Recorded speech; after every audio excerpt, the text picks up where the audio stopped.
الحمدللہ رب العالمین والصلاة والسلام علی سید المرسلین اما بعد فاعوذ باللہ من الشیطان الرجیم بسم اللہ الرحمن الرحیم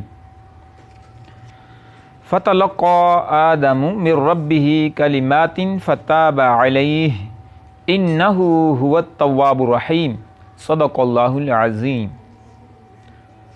سورہ بقرہ آیت نمبر 37 ترجمہ کنز العرفان۔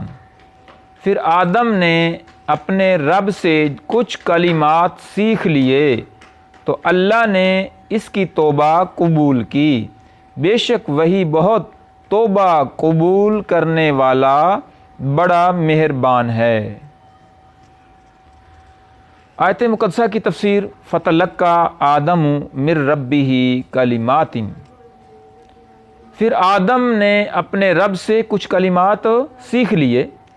حضرت آدم علیہ السلام نے اپنی دعا میں یہ کلمات عرض کیے: ربنا ظلمنا انفسنا وان لم تغفر لنا وترحمنا لنکونن من الخاسرین۔ اے ہمارے رب، ہم نے اپنی جانوں پر زیادتی کی، اور اگر تو نے ہماری مغفرت نہ فرمائی اور ہم پر رحم نہ فرمایا تو ضرور ہم نقصان والوں میں سے ہو جائیں گے۔ اللہ اکبر۔ تفسیر ابن کثیر کے کچھ حوالہ سے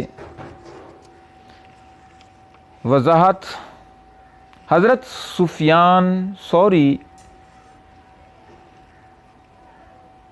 آپ نے عبید بن عمیر سے نقل فرمایا ہے، آدم علیہ السلام نے فرمایا: اے رب، جو خطا میں نے کی تھی میری پیدائش سے قبل میری تقدیر میں لکھ دی گئی تھی یا از خود میں نے یہ غلطی کی؟ جواب ملا کہ ایجاد نہیں کی بلکہ پہلے سے ہی قسمت میں لکھ لی گئی تھی۔ یہ سن کر آپ نے فرمایا: اے رب، جس طرح تو نے میرے حق میں یہ بات لکھ دی تھی اسی طرح مجھے معاف بھی فرما دے۔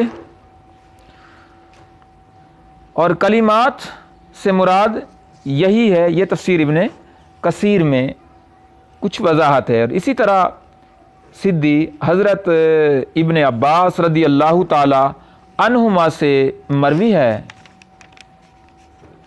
کہ حضرت آدم علیہ السلام نے عرض کی: اے رب، کیا تو نے مجھے اپنے دست قدرت سے پیدا نہیں کیا؟ فرمایا: کیوں نہیں؟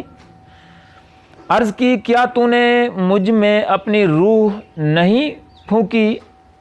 فرمایا: بالکل اسی طرح ہے۔ عرض کی: اگر میں توبہ کر لوں تو مجھے دوبارہ جنت میں داخلہ مل جائے گا؟ فرمایا: ہاں۔ اور صراط الجنان تفسیر میں اس کے ساتھ ساتھ یہ روایت بھی ہے جو حضرت عمر فاروق رضی اللہ تعالی عنہما سے مروی ہے۔ نبی کریم صلی اللہ تعالی علیہ وآلہ وسلم نے ارشاد فرمایا: جب حضرت آدم علیہ السلام سے اجتہادی خطا ہوئی، عرصہ دراز تک حیران و پریشان رہنے کے بعد انہوں نے بارگاہ الہی میں عرض کی: اے میرے رب عز و جل، مجھے محمد صلی اللہ علیہ وآلہ وسلم کے صدقے میں معاف فرما دے۔ اللہ تعالیٰ نے فرمایا: اے آدم، تم نے محمد صلی اللہ علیہ وآلہ وسلم کو کیسے پہچانا، حالانکہ ابھی تو میں نے اسے پیدا بھی نہیں کیا؟ حضرت آدم علیہ السلام نے عرض کی: اے اللہ عز و جل، جب تو نے مجھے پیدا کر کے میرے اندر روح ڈالی اور میں نے اپنے سر کو اٹھایا تو میں نے عرش کے پایوں پر لا الہ الا اللہ محمد الرسول اللہ صلی اللہ علیہ وآلہ وسلم لکھا دیکھا، تو میں نے جان لیا کہ تو نے اپنے نام کے ساتھ اس کا نام ملایا ہے جو تجھے تمام مخلوق میں سب سے زیادہ محبوب ہے۔ اللہ تعالیٰ نے فرمایا: اے آدم، تو نے سچ کہا، بے شک وہ تمام مخلوق میں میری بارگاہ میں سب سے زیادہ محبوب ہے۔ تم اس کے وسیلے سے مجھ سے دعا کرو، میں تمہیں معاف کر دوں گا، اور اگر محمد صلی اللہ علیہ وآلہ وسلم نہ ہوتے تو میں تجھے بھی پیدا نہ کرتا۔ اللہ اکبر۔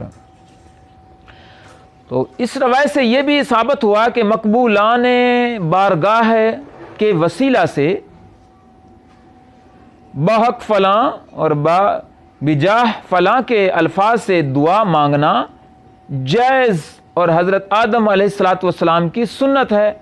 یہ یاد رہے کہ اللہ تعالیٰ پر کسی کا حق واجب نہیں ہوتا، لیکن وہ اپنے مقبولوں کو اپنے فضل و کرم سے حق دیتا ہے، اور اسی فضل و کرم والے حق کے وسیلہ سے دعا کی جاتی ہے۔ اس طرح کا حق صحیح احادیث سے ثابت ہے، جیسے بخاری میں بھی ہے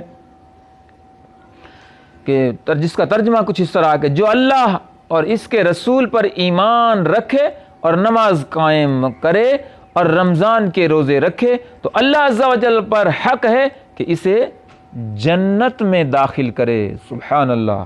آمین بجاہ خاتم النبیین صلی اللہ تعالی علیہ وآلہ وسلم۔